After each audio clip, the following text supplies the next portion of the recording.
So as believers, what do we do in order to have this confidence as we look forward into the future? What do we do to have this confidence to move forward into sometimes the unknown?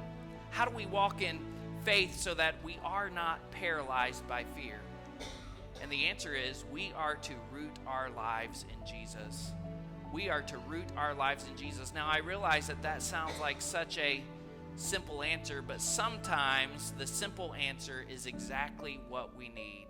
Sometimes the simple answer is exactly what we need. So when I was a child, I'm not sure how old I was, but we were at my grandparents' house, my dad's parents' house in San Antonio. And my grandpa, he stored his fishing boat in the backyard. Now, as a child, I thought that this fishing boat was the perfect jungle gym to play on. So I had climbed up in this fishing boat, and if you're familiar with boats, on either side of this boat were these tubes to hold your fishing rod in. Now, I was young enough and my arm was thin enough that I was able to fit my arm down inside of that tube.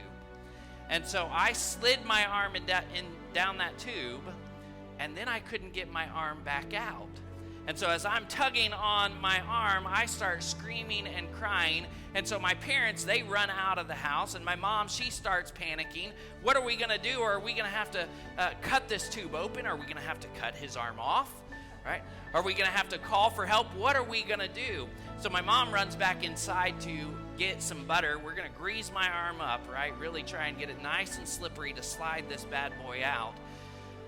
But as my mom was inside getting the butter, my dad just kind of stood there and he evaluated the situation. And he said to me, "Let loose of your fist and make your hand straight." And so as I let loose of my fist and made my hand straight, I was able to just slide my arm right back out. Sometimes the simple answer is exactly what we need. And so while the answer that we are to root our lives in Christ it may sound simple, it is the answer that we need.